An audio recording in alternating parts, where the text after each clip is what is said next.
Be seated, everyone. Thank you. All right. Well, welcome back, ladies and gentlemen. I hope that lunch was satisfactory and we're ready to move forward. During your lunch break, no one attempted to contact you or communicate about the case, I'm sure, and you didn't discuss the case or begin your deliberations? Very well. At this time, Mr. Jarvis, are you ready to proceed, sir? I am, Judge. Very well.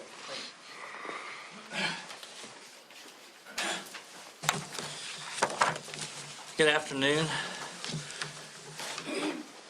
Ladies and gentlemen, I want to thank you for your patience and attention during this trial. We've heard lots and lots of testimony, days of testimony. We've seen exhibits, we've seen graphs. We all know, one thing we all know is Melissa Howard died on January 6, 2006. That's not disputed. And by all accounts, she was a wonderful mother and had 3 wonderful children. Now, one thing that I would like to talk about is that jury selection. We talked at jury selection, and one of the things we first discussed was the presumption of innocence and just how strong that presumption was and how that presumption was a constitutional cornerstone of our country for over 200 years. It's been that way. Now, many jurors that day came into the courthouse, and we had a lot of jurors. They came in with a preconceived notion of guilt. And even after having heard from the state attorney who talked first, and then I got up for a little while and spoke, I asked the question. I gave an example of the pop quiz. And I said, if we gave a test right now and haven't heard no evidence, if you had to vote A, guilty, B, not guilty, C, need to hear more information, need to hear facts, the correct answer was not guilty. And there were many that did not understand that after the state attorney had already spoke, after I had spoke, just to show you how strong that presumption of innocence was and traveled with Russell from that day to today. It's traveled with him. The presumption of innocence. You're innocent until proven guilty. And I had to put that example out there because people come into these things with a preconceived notion of guilt.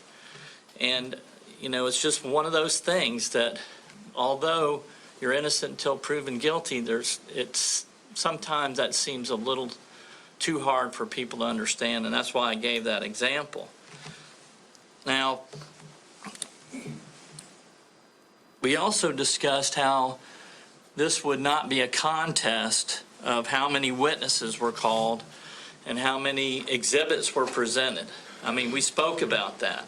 We admitted at opening and jury selection that we were not going to win that contest. You know, that the state was going to present many more witnesses and have much more exhibits than we did. Now, at jury selection, we also discussed about the defendant's fundamental right of having to be able, he doesn't have to testify, didn't have to testify. We discussed that. And whether that would bother anyone, and it did, it bothered some people. Well, I want to hear what he had to say. I really want to hear what he had to say. Well, you've heard Russell testify. Russell's testified at least three times. You have those statements, you know, they recorded statements from January the 25th of 06, from February the 1st of 06, and February the 7th of 06. He has testified. His story has not changed. It's been that way from the beginning. He spoke and gave these statements to law enforcement officers willingly. He voluntarily met with them. He didn't have an attorney with him. He met with them, told them his story, what he was doing, about the time frame back then on Wednesday and Friday. He's been consistent about telling you what he did on Wednesday and Friday. Now, if you wish to listen to these statements, you heard them once, Some of them have been played here today. I'm sure you're going to hear some again, but these statements you can take with you back during deliberations and listen to them if you wish. Weighing the evidence.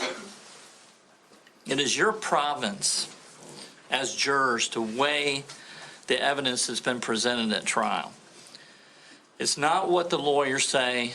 It's not what I say. It's not what the state attorney says. That's not evidence. If the evidence didn't come from here, if you didn't hear it come from here and a witness, that's not evidence. You're not going to hear any more. Everything in this trial that's come through has come through there through testimony of what people saw, heard, and testified to. And that's all you have before you right there. There's going to not be anything else. So, you as jurors must decide what is reliable and what is not. You decide the things that you're skeptical about. You decide the things that you deem trustworthy. Did the witness seem to have an opportunity to see and know the things that they testified to? I think Mr. Drake had the same slide up there. Did the witnesses seem to have an accurate memory about what they talked about? Was the witness honest and straightforward in answering the attorney's questions?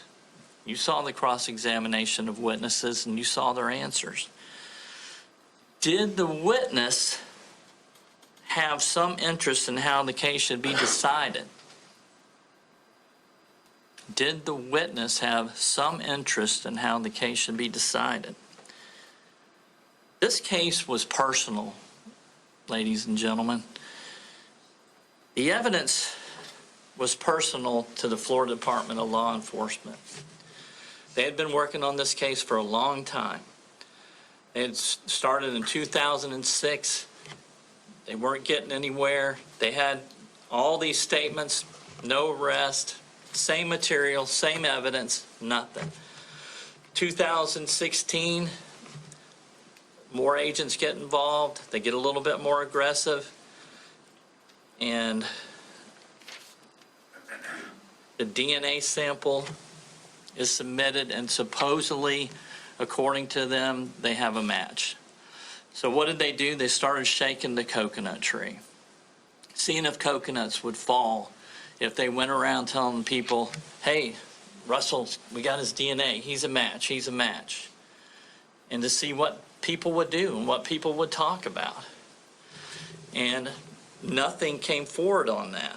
Now, what happened is this about this being personal also, is that they were aggressive, they were in a hurry, and this led to mistakes being made in the lab and elsewhere, and to stretching the science that was involved in the case. Also, this is personal because Annie White, who works for FDLE, was Melissa Howard's sister. They had to find somebody.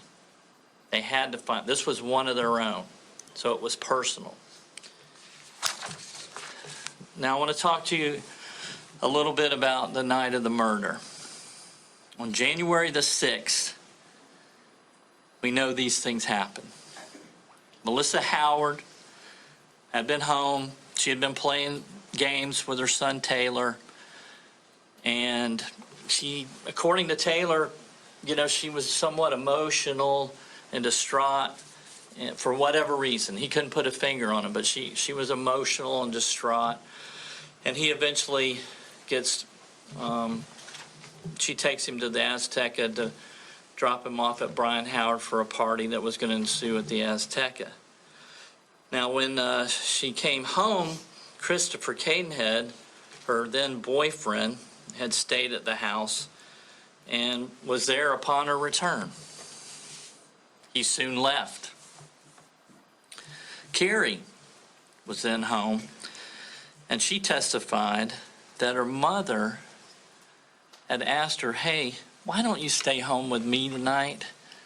Why don't you stay home and watch a movie with me tonight? I'd love that, But she did not. But that's important because we're going to bring that up later on, just how important that is. But instead, she went on a date that night with her then boyfriend, Daniel, and another unusual fact occurs. Her normal curfew was 10 o'clock, but for whatever reason, that curfew was extended to 11 o'clock that night. We don't know why, but it was, and that was a first time thing. So that's another strange fact in this case. So after Carrie leaves with Daniel, Melissa Howard is there left alone at home.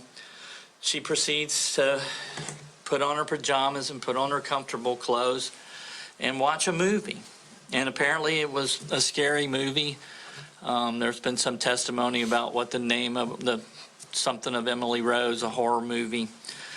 But she's watching the scary movie, and we already know that she's a little on edge anyway. She's got an elaborate security system. They have, a camera on the door. She's got phone recordings, 2 different types of phone recording systems to take messages. And she's got this elaborate security system because she's scared of somebody. And we all know that somebody possibly was Brian Howard. She was going through a bitter custody battle with Taylor at that point. She was trying to get Taylor, and Brian was trying to get him as well. So I would suggest to you that somebody that has this elaborate security system and was tape recording phone calls and was left home alone would not leave her door unlocked on a night like this. But we've heard absolutely no testimony about any forced entries that night. You've seen the photos, you've seen videos of the crime scene, and there's no evidence of a forced entry. And why is that important? Because apparently Melissa Howard let her assailant in the house that night. It was somebody that she knew and was comfortable with. And we've all heard testimony from witnesses that said she was not comfortable with Russell Holbrook and apparently wouldn't let him in the house. So this was somebody that she was comfortable with and knew. What else was there? There was a beer bottle on the counter that we know had her DNA on it, per Curtis Browning. She had had a beer. There was also another beer bottle in a garbage can that was not taken into evidence. It was left there. I could have somebody else's DNA on it, somebody else's fingerprints on it. It was not taken into evidence. There was obviously signs of a struggle that night. Somewhere along the way, things obviously turned bad. There was a struggle. We saw the living room, the couch was askew, the cushions were on the ground. She was laying on the ground opposite from the front door. And she had defensive wounds to her hand. There was a fingernail mark on her face. And that was swabbed for DNA as well, but we never heard anything about that. If any evidence came from that fingernail to the face. Never heard from any results. That could have yielded who this possible assailant was, but we never heard any testimony about that. No murder weapon was ever recovered. Never recovered. We know it was a knife, but there was never recovered. There is no evidence of Russell Holbrook's blood at Melissa Howard's house. None of his blood. However, There is evidence of blood drops down the sidewalk that go out to the driveway that was testified to that was Melissa Howard's blood. But obviously this must be a murder weapon that's dripping blood, or something's dripping blood, and Melissa Howard's blood down the driveway. But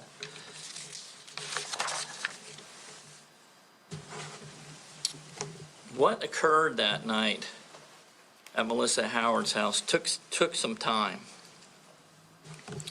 This event did not happen quickly. The state attorney believes that it was just got in, cut, sliced, and got out. But that's not what occurred. This assailant, for whatever reason, looked for and located certain items that Russell Holbrook would have no knowledge of or know where to find. You've heard testimony that these items range from a Bible that was left by her bed most of the time. There was a diary and a journal that Taylor and Carrie said that she wrote in. She wrote in all the time. This was an important diary or journal to her. It's missing. Somebody took it. There's a digital camera. It's missing. There's a tape recorder that recorded the phone calls. It's missing. It's not there.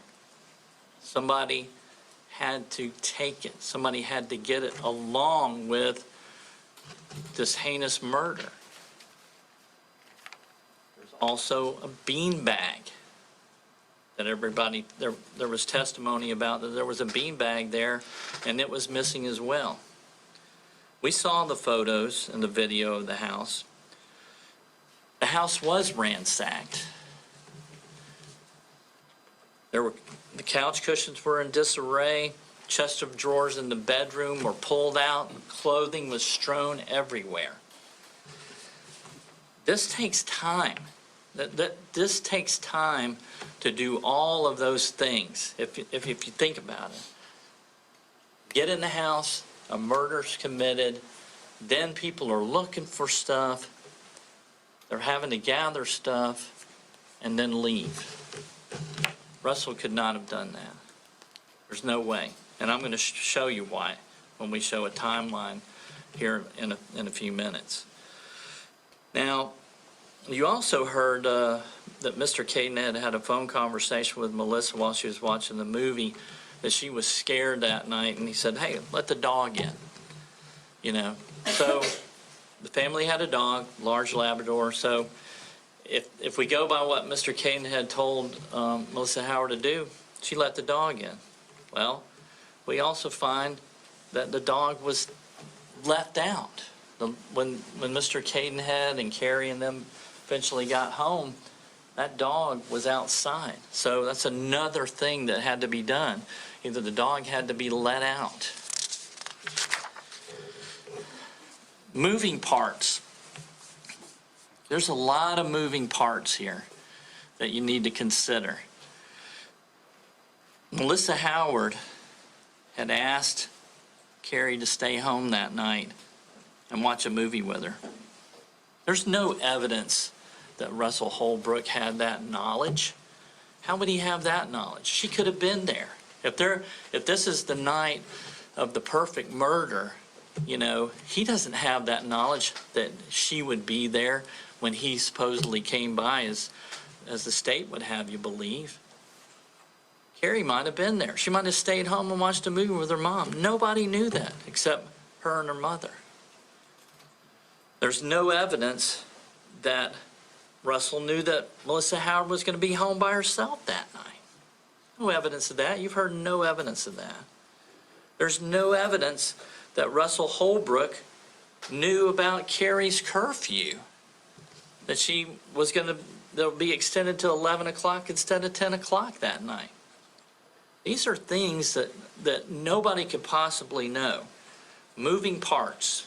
things that people didn't have knowledge of, that if they're going to pull this off, everything better go exactly as planned, or there might be some of these things that might happen. Chris Cadenhead could be stopping by at any time that night. It could be an unplanned stop by Mr. Cadenhead. Also, there was no testimony whether Taylor was going to come back or spend the night with Brian that night. It was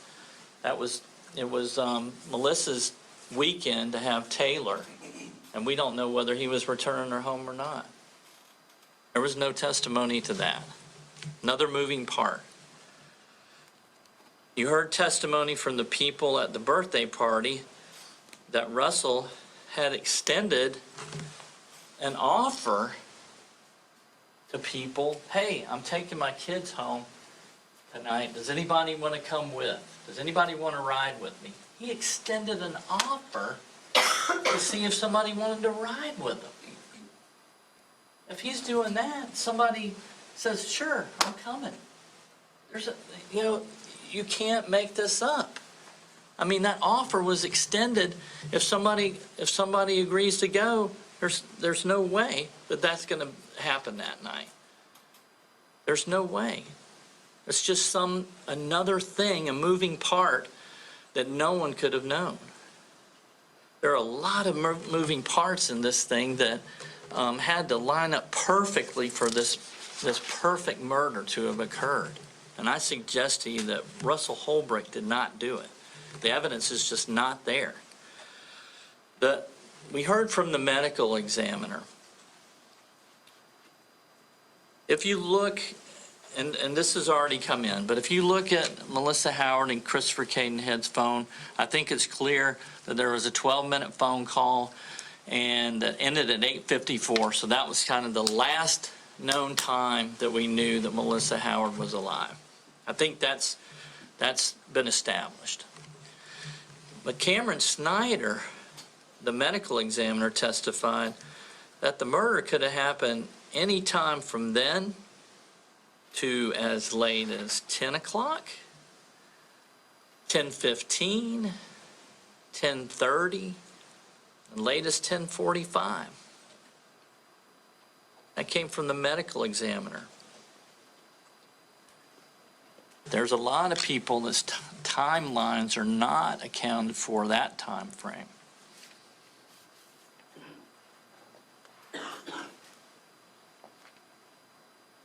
Russell Howard's timeline will show that he was home by 10.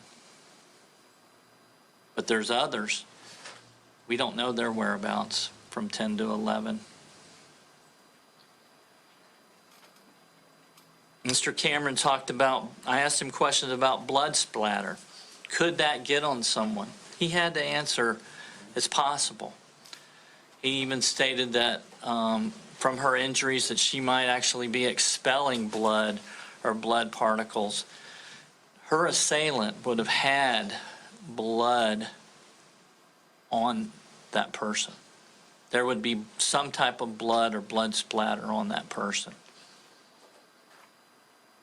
There was no blood on Russell Holbrook that night. No evidence of that.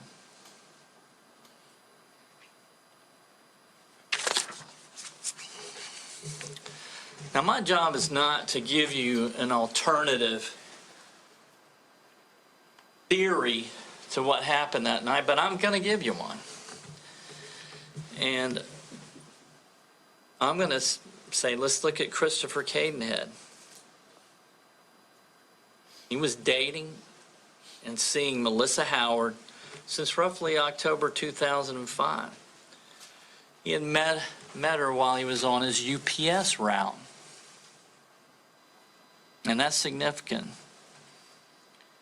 Over the course of some months, an intimate relationship started blooming, and they would have sex from time to time. He testified to that. He was at Melissa Howard's on the night of the murder.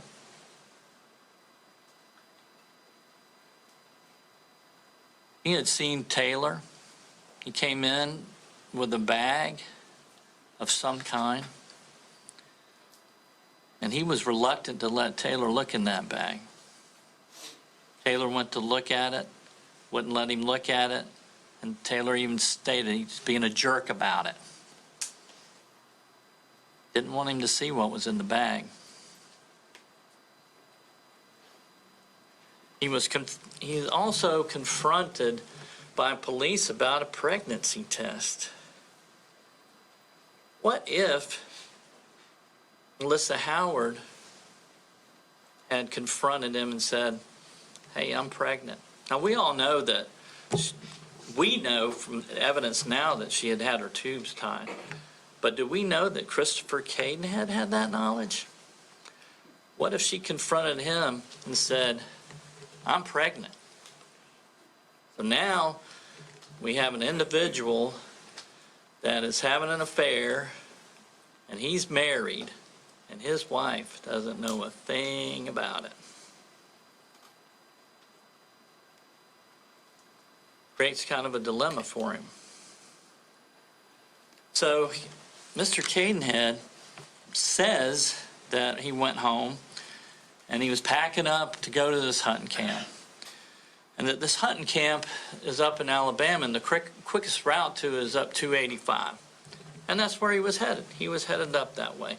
But for some reason, he stops, gets some coffee, and then he decides to hang a left and go over and get on 85 and come up to Melissa Howard's house, something that was very out of the ordinary and very late at night.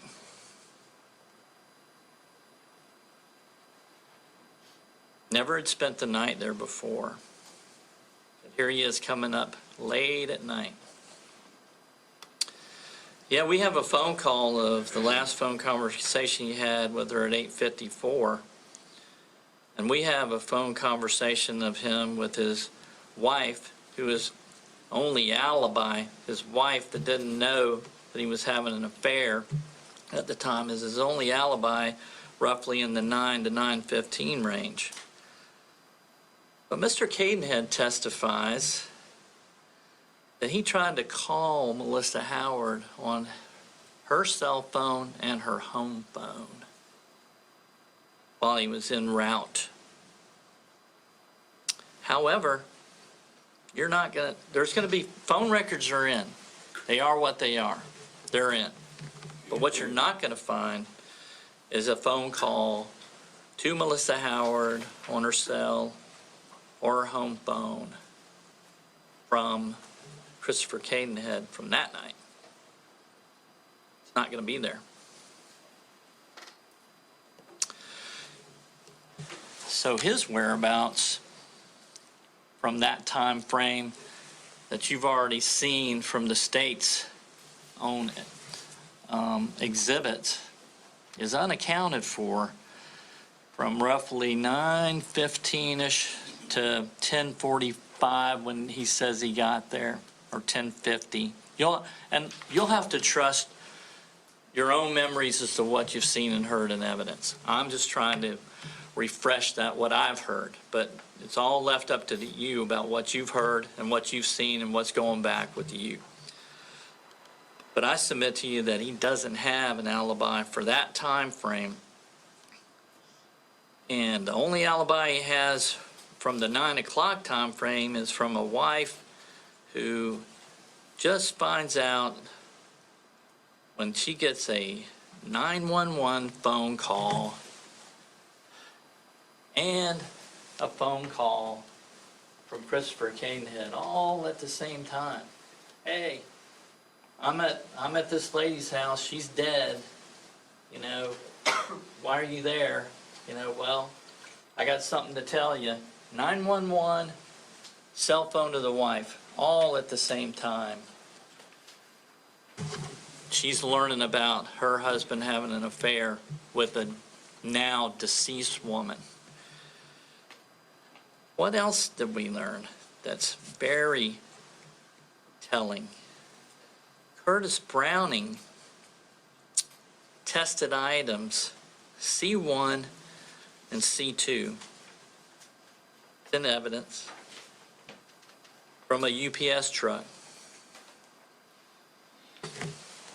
It tested positive for blood. Tested positive for blood, but it was never tested for DNA.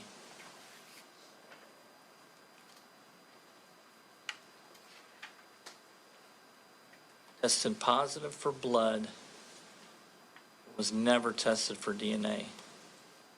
We don't know whose DNA is on that. I submit to you it's not Russell Holbrook.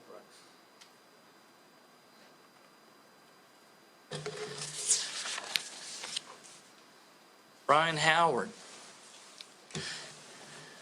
You've heard no testimony that Russell and Brian Howard were close friends, much less enough for Russell to murder someone as a favor for Brian Howard.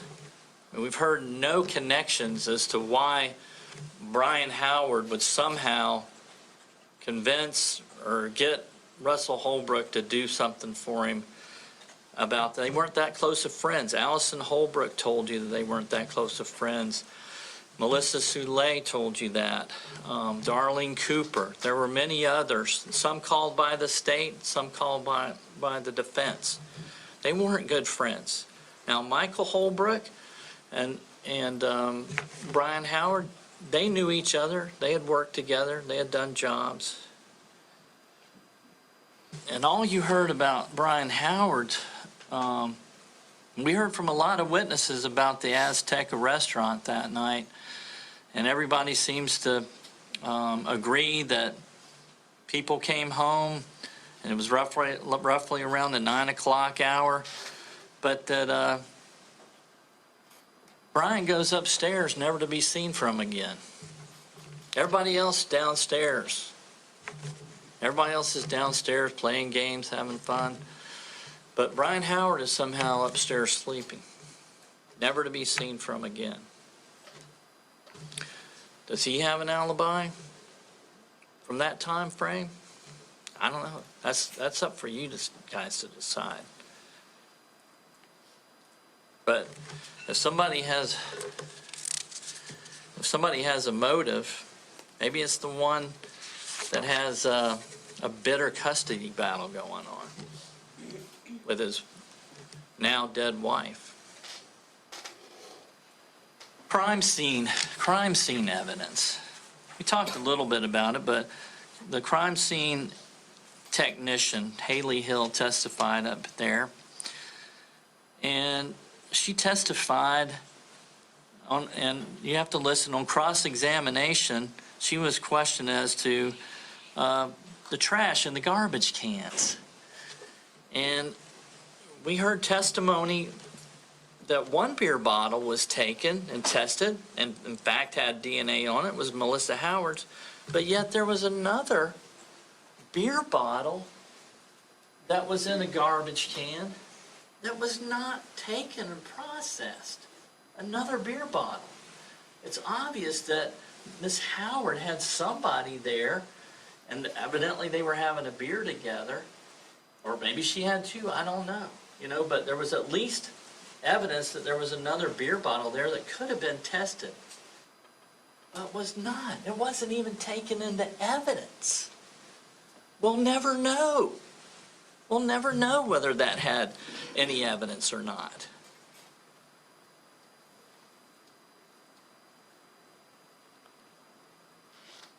There was another photo,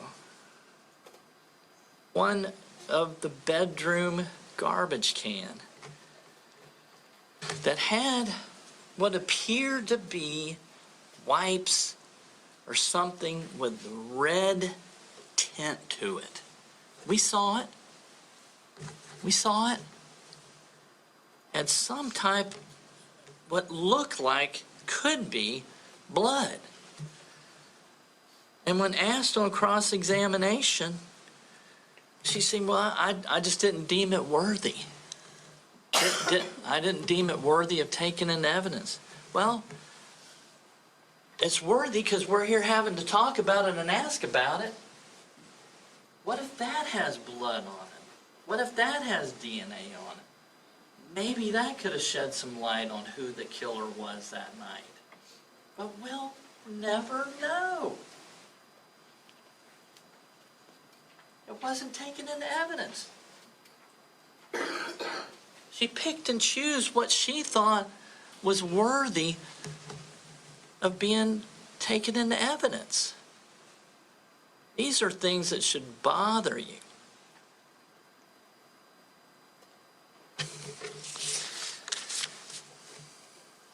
All right.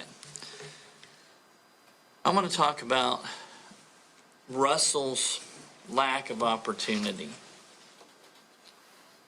and his timeline. And I know the state's already put up what their version of the timeline is, but I want to go over with you the way we see the timeline. And I want to go over the fact, too, that it's extremely difficult to piece someone's whereabouts out of 1 hour on one night from 13 years ago. Most people can't tell you what they did last Friday. We're talking about trying to piece someone's life out of 1 hour from 13 years ago. And I believe we've done a pretty good job. But what I would say is, Russell's at a birthday party. That's undisputed. We heard plenty of people say that he was there. It was his then girlfriend's little girl's birthday party. He had taken Danielle and Ryan to the party, and they were having a birthday party. So the state made a really big deal about when he left the birthday party and when he got home. I mean, and yes, over the course of 13 years, 3 different statements to police from back then on January the 25th and February the 1st and February the 7th. Yeah, there's some discrepancies there, but it's not fabrication. It's very close in time that he knows he's been given strict instructions to have those kids home by 9 o'clock. Darlene said she wanted them home by 9. He knew he had to have them home by 9. So if he's leaving at 8:20 or 8:40 or what have you, he's trying to get to that address by 9 o'clock. We know from Greg Grover testifying that from Northview to Staff Road is going to take roughly 19 to 20 minutes. Now, the state attorney yesterday put up something else and said, hey, there's an alternative route. Did you take this? No, I didn't. But he didn't offer up what that time frame was for that route either. There's no testimony from how long it would take somebody on that route. But I submit to you that it's the same distance one way or the other. So what else did we find out? We find out that that Danielle gets home. Vicky Zapata is home. Darlene's on a retreat, and Miss Zapata, Grammy, is there at home waiting for the grandkids to return home. She's there. Russell's truck pulls up. She sees Russell's trucks. Danielle and Ryan come in the house. They have some discussion. Hey, how was it? How was the party? What did you do? And Danielle goes about her business. But what happens is, the magic of technology. So what happens is, 9:24. It's in records. It's in evidence. At 9:24, Danielle makes a phone call to Allison Holbrook. It's in there. She makes that phone call at 9:24. And why is that important? Because she says that she made that phone call 10 or 14, 15 minutes from when she arrived home. That puts it at about 9:10. Okay? She's making the phone call. This is roughly somewhere in this time frame. We submit to you that 9:10 was roughly around the time that she was dropped off. So what happens next? Russell goes from Danielle's house at Staff Road.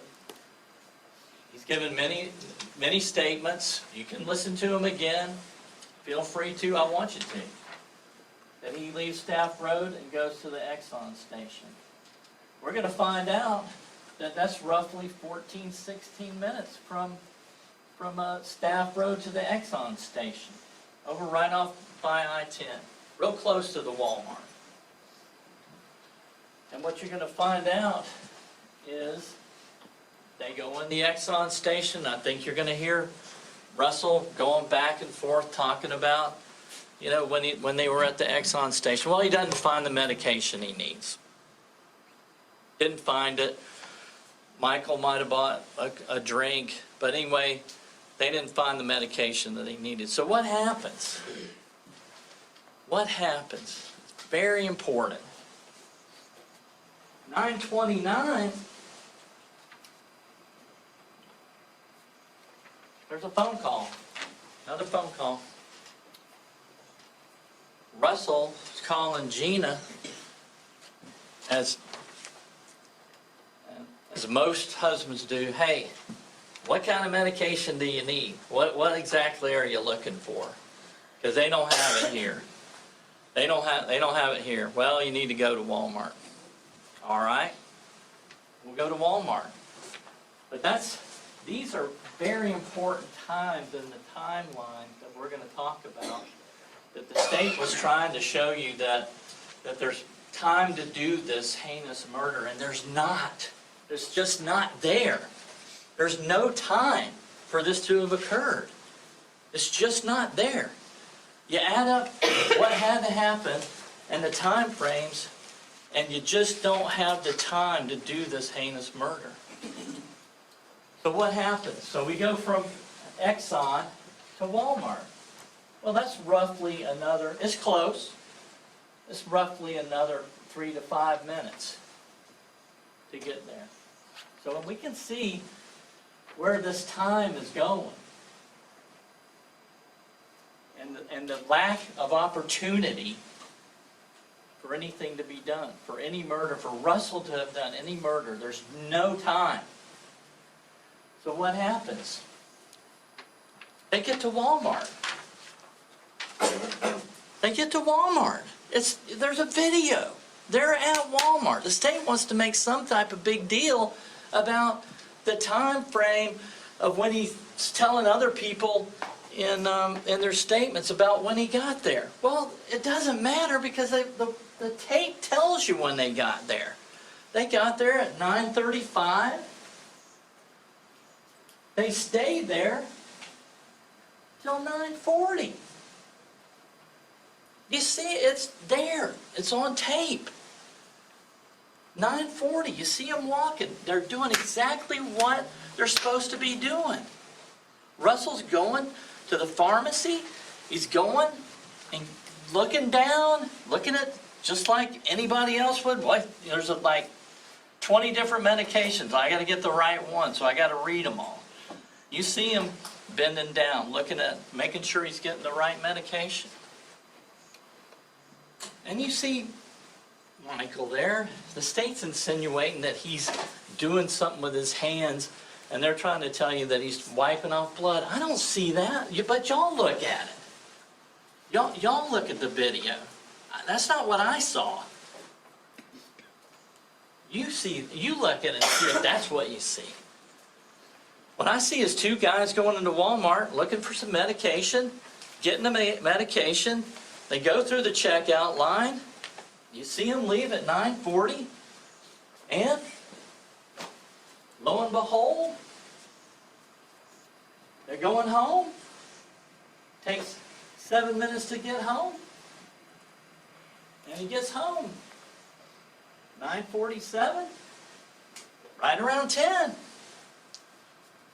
pretty much right in line with the story he's been telling since way back in 2006 and 2007, even later on, past the recorded statements, when they started the wiretaps and stuff, it's still consistent.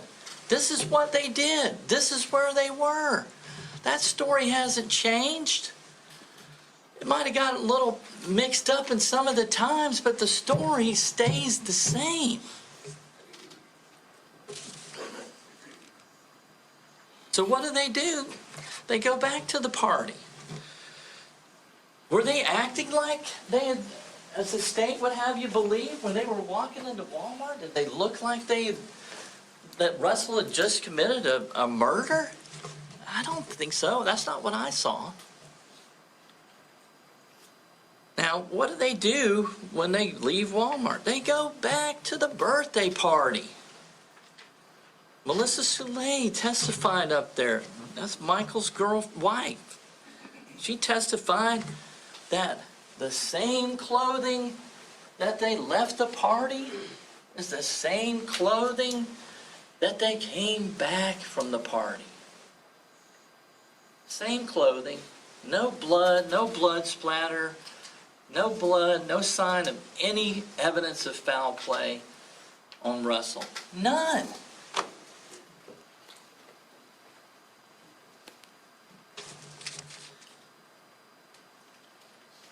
She says they weren't behaving oddly, or their demeanor was just like it was when they had left. And then she testified that she and Michael, went home that evening. So Russell was roughly home at 9:47, 10 o'clock. So his whereabouts at the 10 o'clock hour, pretty rock solid. But other people's whereabouts from 10 o'clock to 10:15 to 10:30 to 10:45 ain't so good.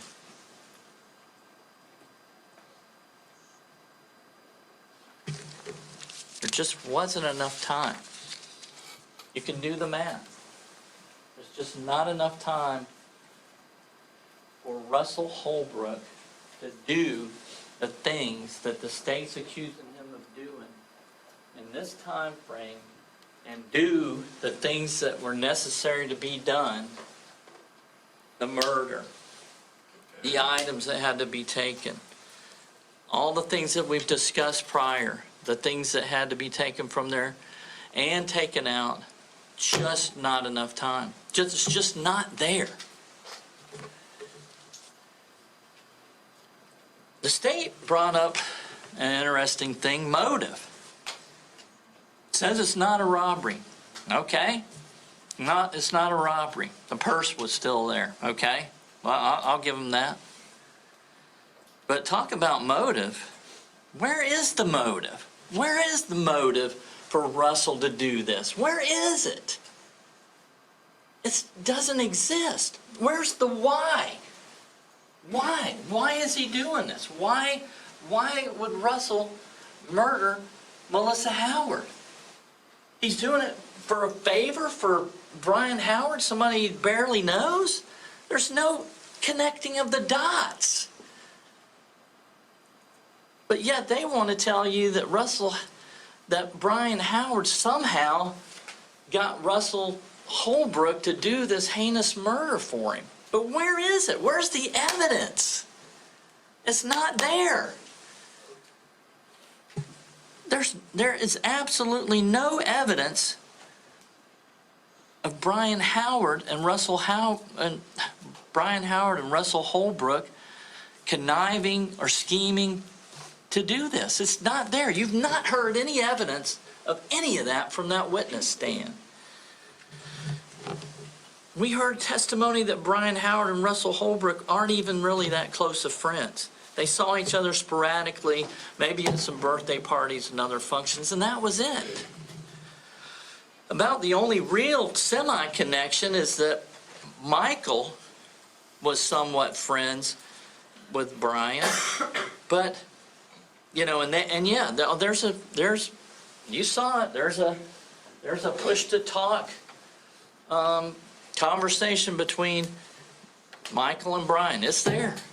There's a push to talk about Michael with the Russell. But what's not there, there's no phone conversations between Brian and Russell. You're not going to see that. And what is it that Michael, Russell's brother, would be talking to him about? Hey, and the time frames are just fit perfectly. Hey, we're going to this birthday party. We're going to the birthday party. That's what they're talking about.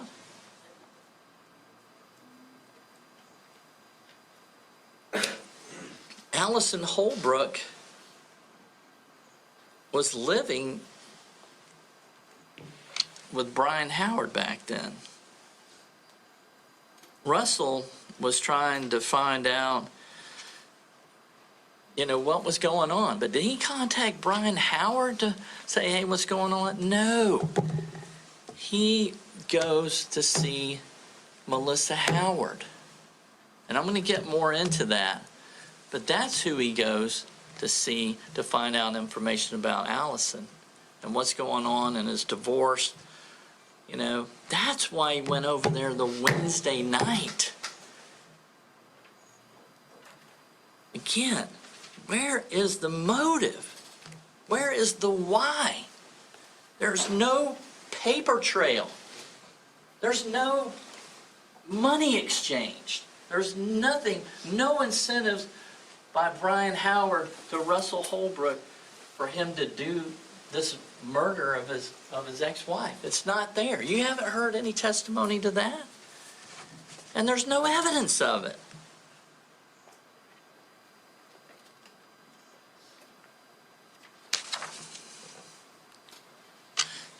Wiretaps and phone calls and statements and text.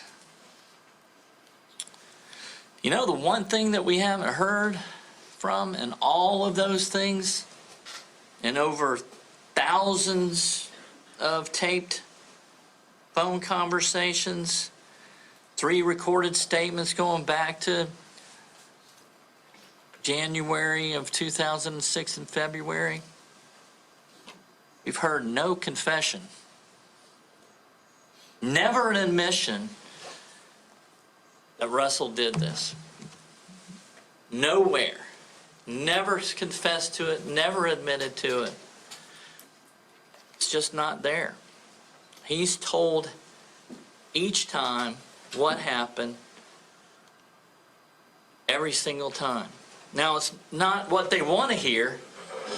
You know, they're trying to see if they can catch somebody slipping here or doing something there, but he's been consistent about his whereabouts back in January the 6th of 2006. And yeah, there's been some inconsistencies, but overall, it's been pretty consistent. These interviews and wiretaps are somewhat confusing and hard to follow. I mean, they're in evidence. Some of them you may want to listen to. I would venture to say they're difficult to hear and understand. It was very interesting when Megan Palumbo testified that they had had thousands of these phone calls that they listened to. Hours and hours. And what did we find out? Well, she said she was trying to elicit, trying to shake the coconut tree, trying to see if some coconuts would fall. You know, once word got out that there was, you know, we had found this possible DNA match to Russell, that maybe that would shake the coconut tree and drop some coconuts that would help them solve this murder.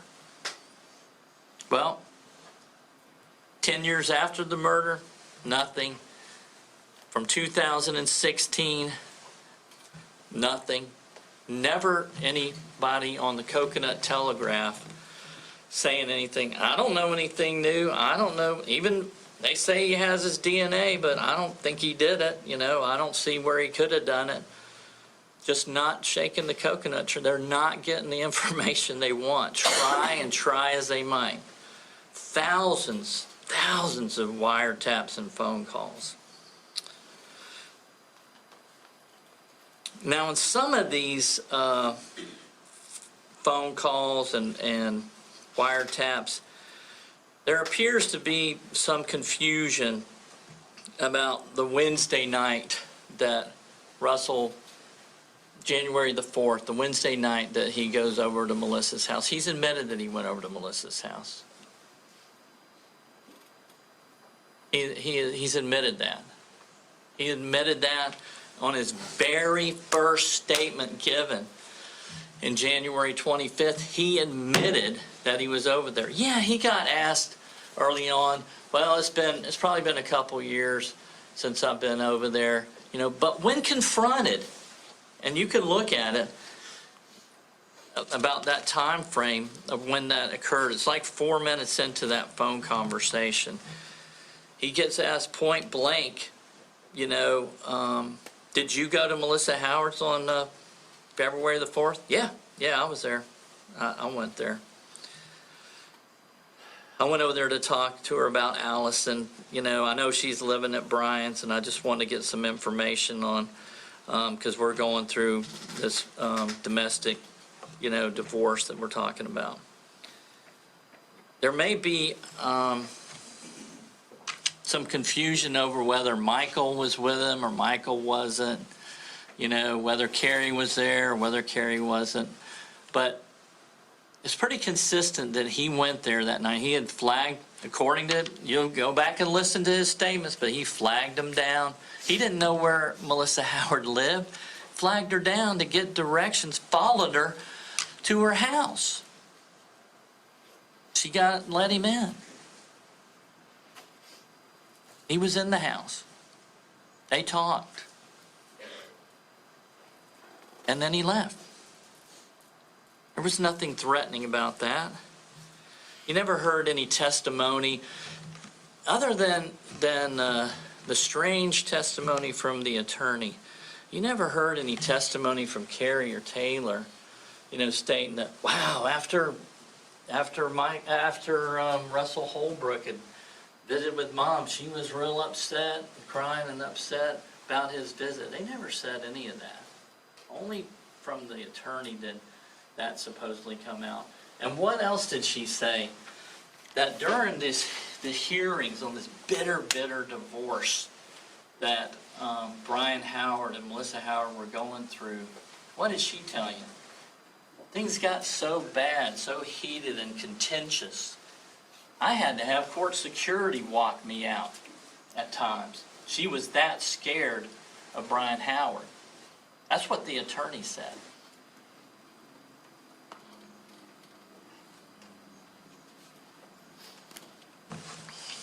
One thing that there's no confusion or debate about is that Russell was not being at Melissa's house on the night of the murder.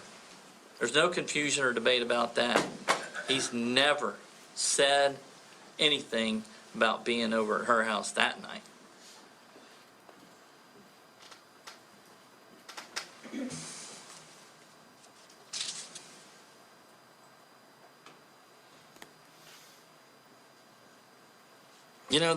There was some talk on the wiretaps, and again, you'll have to. The state attorneys picked and choose some of the things they wanted you to hear. There was some talk about Melissa Howard being found naked, and I found that interesting because Russell was going, well, if she was naked, he doesn't know whether she was clothed or unclothed. He's making these statements like, well, I don't know how my DNA could be on her, even if she was naked. I don't know. So he doesn't even know whether she's clothed or unclothed. It's coming straight off these wiretaps.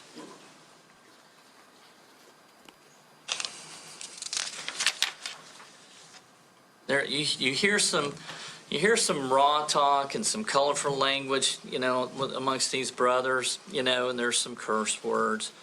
And there's actually even some insinuation of, and it's ugly. Men are generally pigs at times, but there's some talk about, hey, I would have, tapped that, or I would have got a piece of that. You hear them talking about, some possible sex that they might have had, but there's no evidence of that, but you just hear them talking about it, and it's ugly, but it is what it is. But it just kind of tells you, that they're not going to, he says they're not going to find any of Russell's DNA on there, and certainly where they shouldn't find it. In the first interview, and here's where I get back to, in the first interview Russell says about being at Melissa's house on Wednesday. Look at the 4-minute and 5-second into that interview where he admits, hey, I was there. I went to the house.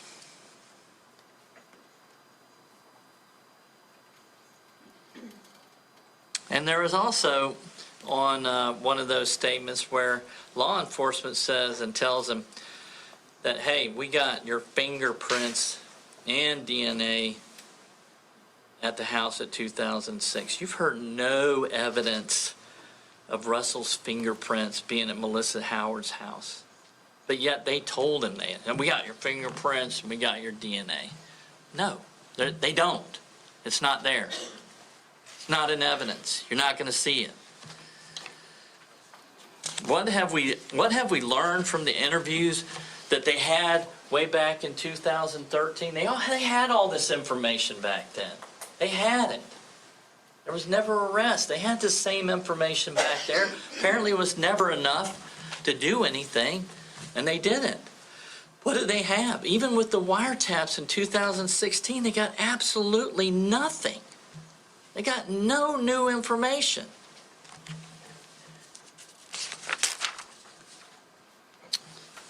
So what was the new information? What was the new information? Well, we're talking about identity, the DNA. And you've heard from several experts. We said that you would. We told you that you were going to hear from at least 2 experts on DNA, and you did. But we also heard from Sukon Wharf from Jacksonville about YSTRs. Now, I'm not going to try to get too deep in the weeds on what they said, but here's some things I remember. You've heard about something called YSTR DNA, and you've also heard that a YSTR profiles are not unique the way DNA profiles are. You also heard that the software used is limited because of the size of the database. There's a very small database that they use. If a partial profile is put in this software and that the software has never seen it before, it always spits out the same answer.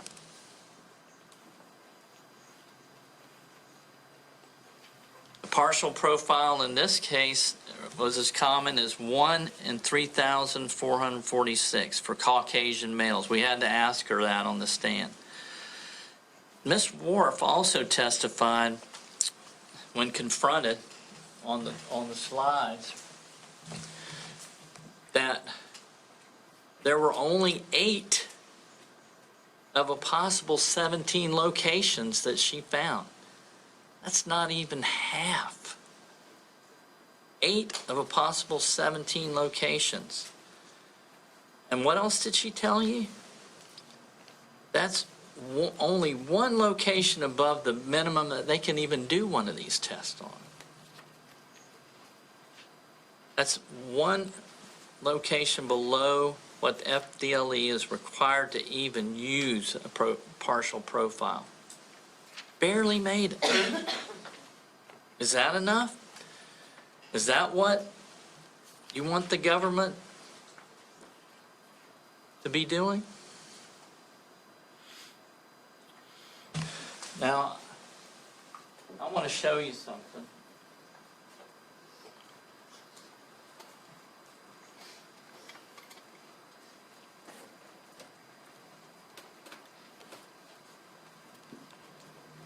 I'm going.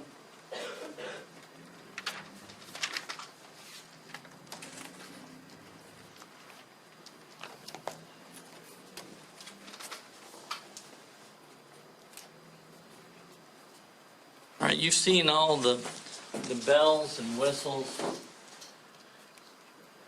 that the state attorney's put up. And now I'm going to go old school on you. So, I like baseball. My youngest was a baseball player. He played varsity baseball, and he was a pitcher, and he was a good hitter too. And many of you either played baseball, or you might have kids that play baseball.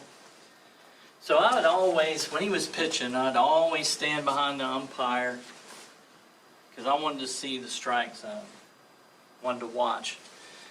And what would happen sometimes is there would be a pitch, and it would be right there, and umpire, when my kid was pitching, and he'd say, ball. Hey, Blue, are you blind? That's a strike. Another pitch, maybe a little further out. Ball 2. Another ball. So he ends up walking eventually. So what happens with the same umpire when my kid gets up to bat?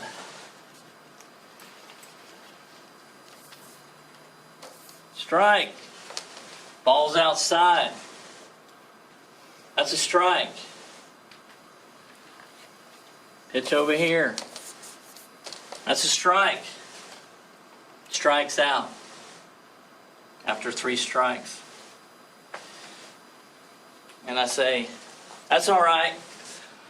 You get another at bat. We'll get you back up there. We'll get you another bat. Well, that's fine for that. But what happens if this is your only time at bat? Russell doesn't get another at bat. He doesn't get to get back up there. An umpire job is very subjective. Very subjective. What we'll begin talking about in a minute is DNA. That's what we're talking about. What Jennifer Hattler is doing is calling balls strikes, and strikes balls. That's what she's doing. And we're going to show you that.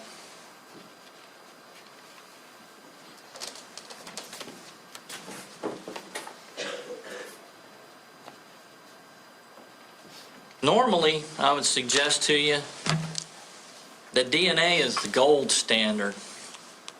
It's the gold standard for evidence. That's what it's supposed to be. It's not supposed to be subjective.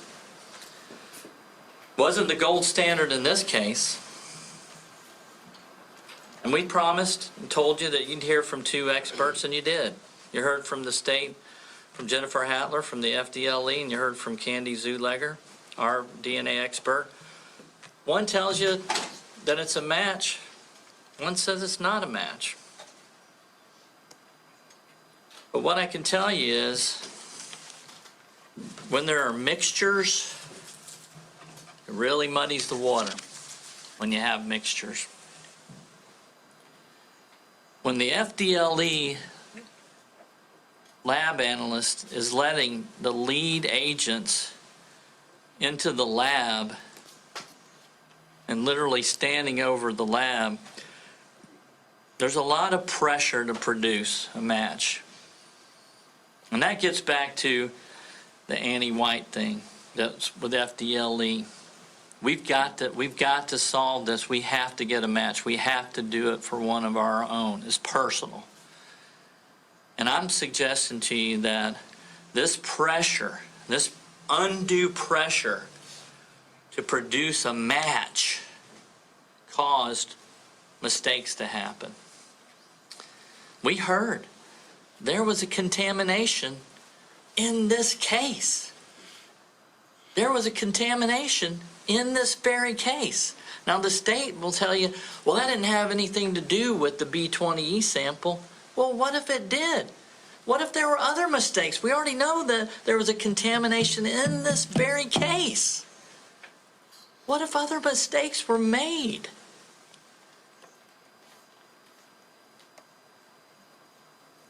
They began to stretch the science, and that gets back to my baseball analogy. Baseball and what an umpire does is very subjective. Very subjective. What's supposed to happen up here? That's supposed to be objective.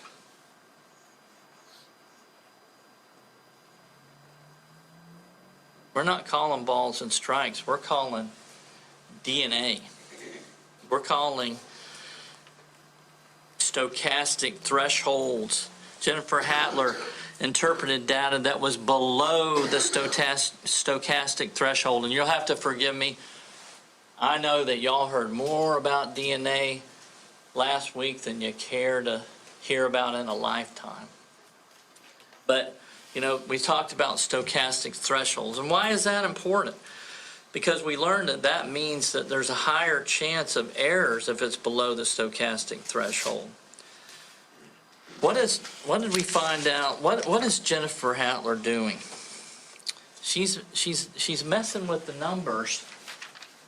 She's stretching the science. We got numbers that are typed up here, and then we got stuff that's handwritten in blue ink. We got stuff that's handwritten in black. Handwriting. Not stuff that is being put in, the numbers are crunched and they're coming out, like these over here. We've got handwritten numbers here and there, 30 plus here, 9 plus there. And what else do we have?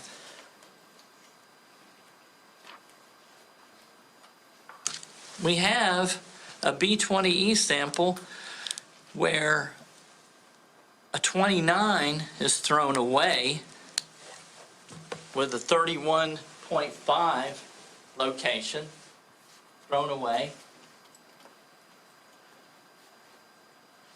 We have where she kept a location at 1135.7. I don't get it. I don't understand it. How can you throw away a number and keep this number, 35.7? One's a ball and one's a strike? Is that what's going on? We got this over here, 27.5. Number 8 throws it away. These are significant. They're stretching the science. Threw away a 15, that was a 16.6 at another location. You learn that all of these inconsistent decisions were very important because they were all stretching the science. The numbers are being messed with. It's not putting the data in and spitting it out. That's what we've all come to know and understand. This is not what's going on here. You've learned that the stretching of the science makes a partial profile seem more like Russell's profile.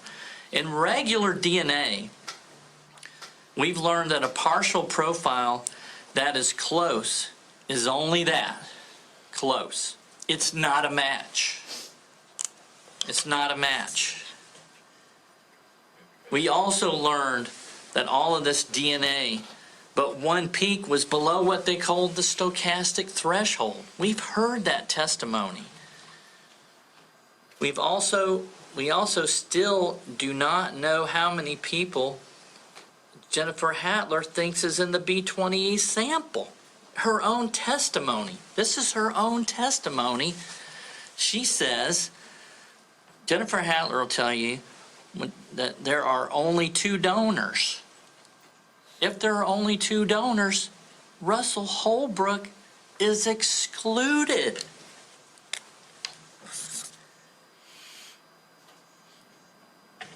She testified to that. And Jennifer Hattler used a calculation that is only allowed when there are 2 donors. What else did Jennifer Hattler do? She violated several standard operating procedures.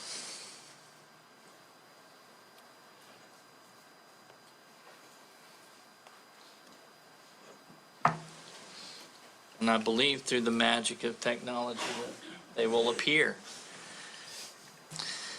And as you have learned from Jennifer Hattler and Candy Zulegger, these are very important. These standard operating pages are in as Defendant Exhibit D. They're already in. They've been admitted. And you can read them. You can read what they say.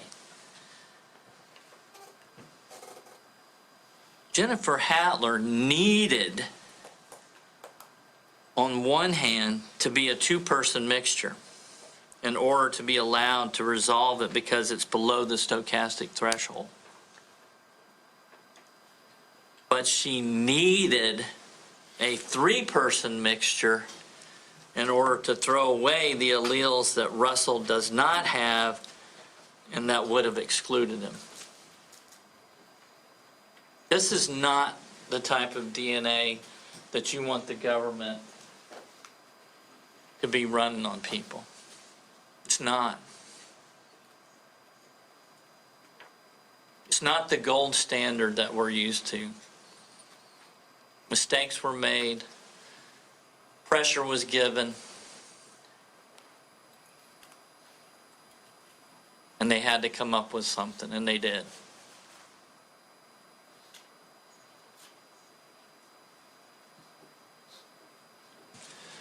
The truth is, the DNA is not a match to Russell.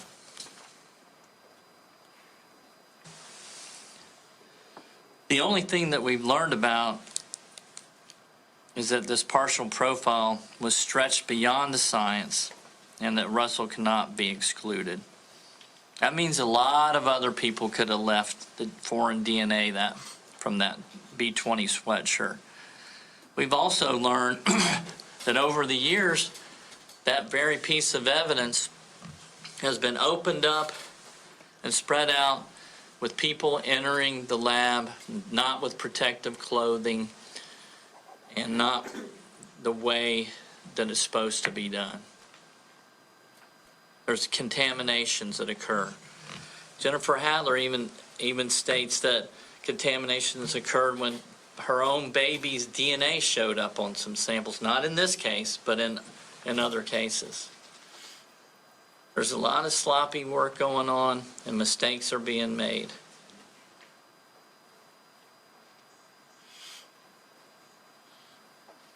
With all of these problems, they equal one thing: reasonable doubt. That's what it equals. Everybody's looking for some closure on this case. I get it. The FDLE agents, the law enforcement have been aggressively trying to solve this murder from the beginning. And there have been numerous interviews and numerous witnesses. There's a desire by everyone to solve this case. No one wants to disappoint Melissa Howard's family, but that's not what we're here about today. What we're here about today is to determine whether or not the state has proven their case beyond a reasonable doubt that Russell Holbrook committed the murder. I don't know who murdered Melissa Howard. I don't. And I've given you one alternative theory. There are others. I just know the state hasn't proven that Russell Holbrook did it. Your job as jurors is not to figure out your job as jurors is to determine whether the government let me back up a second. Your job as jurors is not to determine who murdered Melissa Howard. It's not. Your job is to determine whether the government has proved or been unable to prove to you beyond a reasonable doubt that Russell Holbrook did it. That's your job. That's why y'all are here. They have not met that burden.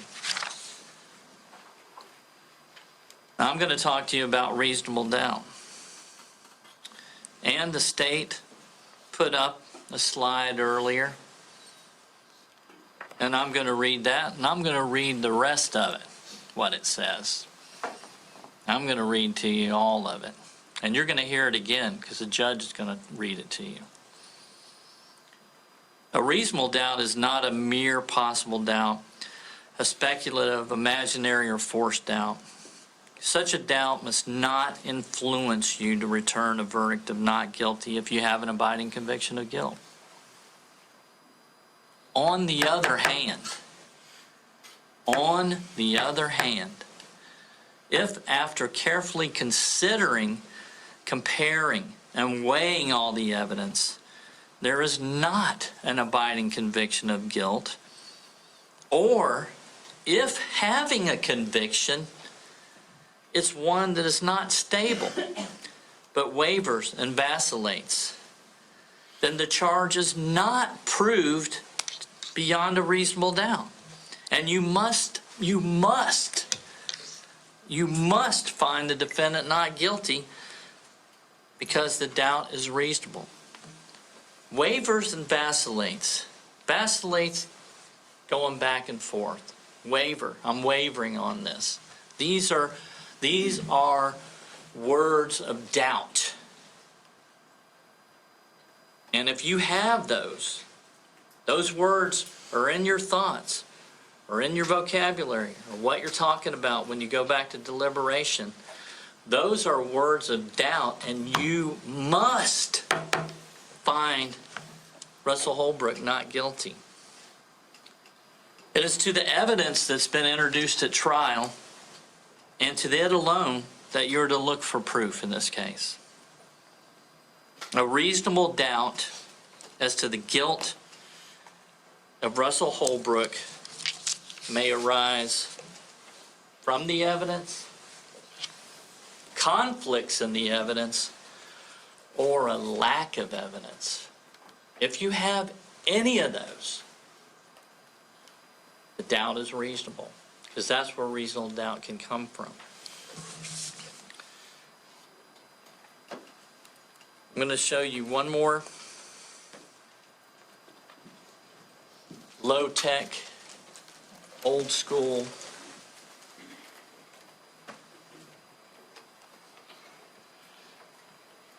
the burden of proof in a criminal case is beyond a reasonable doubt. It's the highest standard in a criminal case in the land. If you've heard testimony, you've heard all the evidence, and you feel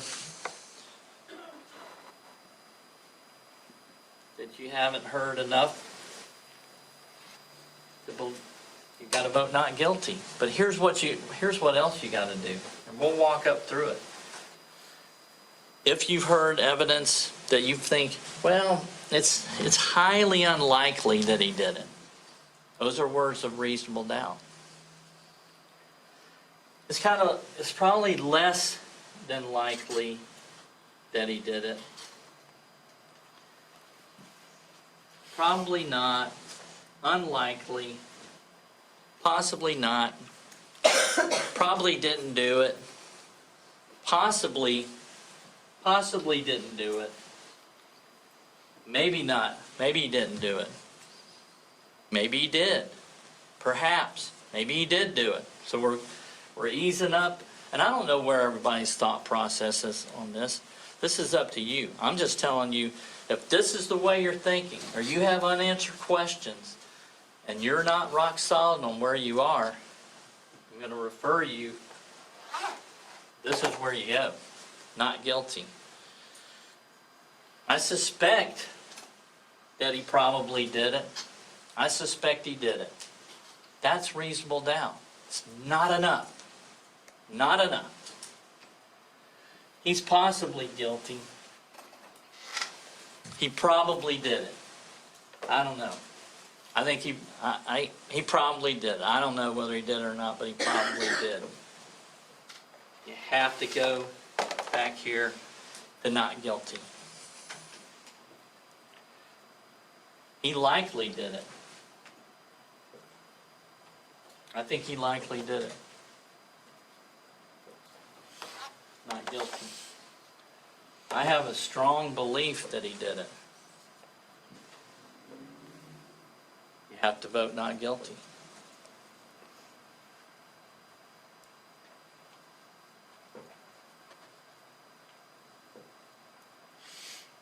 I submit to you that the evidence is just not there. I think you're way down here. I think it's an easy call. But if you're wavering and vacillating, you have problems, and you're somewhere in here, perhaps in here, you have to go with not guilty. You have to.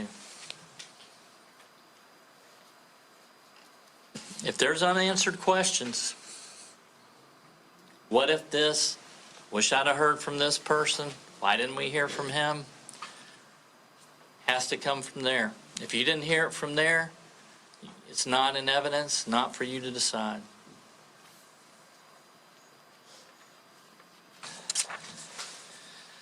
I don't get another chance to get up and talk to you today.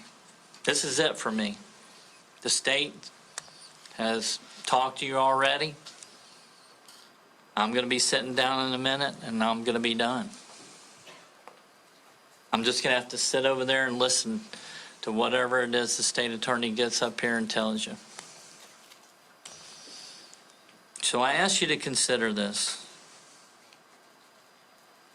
Any and every time there's an issue that's raised that piques your curiosity or you wonder about, is that true? Did that happen? Is that what they really said? Did the state really prove that? I need you to ask yourself, what would Mr. Jarvis have to say about that? That's what I have to trust. Because this is it. I will not get to come back up here and rebut what the state says. This is it. But I would tell you that of all the evidence that's been presented and everything we've heard, it doesn't rise anywhere near up the level here that it's a not guilty verdict, and I'd ask you that you come back with a verdict of not guilty. Thank you very much. Thank you, Mr. Jarvis. The state's going to address you. Mr. Drake has an opportunity to do so, but we're going to do so after we take a 15-minute break. I think that would be in the best interest of all concerned. So we'll be in recess for 15 minutes' time.